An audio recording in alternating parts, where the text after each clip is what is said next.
bless some maison. Zilo Didi, Otemela, maybe no sense. International. When no yo, go where for now. When no quality yo, any yo ba masa obo. O se mese pe un tebe mi namu yo sabo enesati you. I said beze, ije kase matuna. Emi ese logo ma, ego masa magia. Emi ni we kwalawe tuti o isawoga we inwe. Oga wenwe somanu we mweti ya osa. Oga wenwe nyoba no we biya obe mata. Ita omemo nwokeni ekeni yobo mekede. Popo sanera no mame yobo mekede. Yobo na mi ope wanagbon. Okanya yafe. Baba isi ekwe. Mame osara we ya. Megapa ogi eke. Oga mi wanu we mase. Yakpana to garo.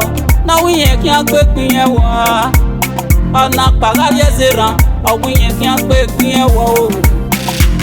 Ori se va we yen te wu ni eri mekina. Be ori ri mekine. Ona fi de be kota. Ori gba ogi eke.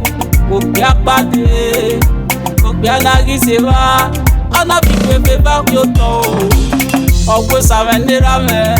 Ebe mekina kina. Negario nane, koga wafunye. Okpena na tore, na uye we miawani e mase. Owiye giwu baba yenga me izi ekwe. Yenga me izi ekwe. Serene baba kayo. Megitalo, kwekitalo womene. Ole tizi ekwe ne. Megita le pe ya se pe se wosa. Oga wenwe somanu we mweti ya osa. Oga wenwe nyoba no we biya obe mata. Ose mege o iyo agbeti. Weno gba lomo, we mweti ya osa. Weno gba lukwepe, we posaga de. Etago marere we ga ogo samegi ro. Nyeka we gbirane, we mamie o nyega mi seti we. Agi mi ekpo, enaki Jesu mela o. No fiase gbirani bi stre. Nyala la gbira. Nyobe mutia de debi, nana meti yagbe Goliath. Ibi jaji me wala o, wajo sameyi. Obama Weso keni gaga wi Jesu me wese. Oga wenwe somanu we mweti ya osa.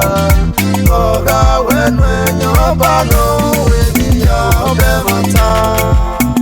Iwenu resu, iwenu befiezi nebe. Oga wenwe somanu we mweti ya osa.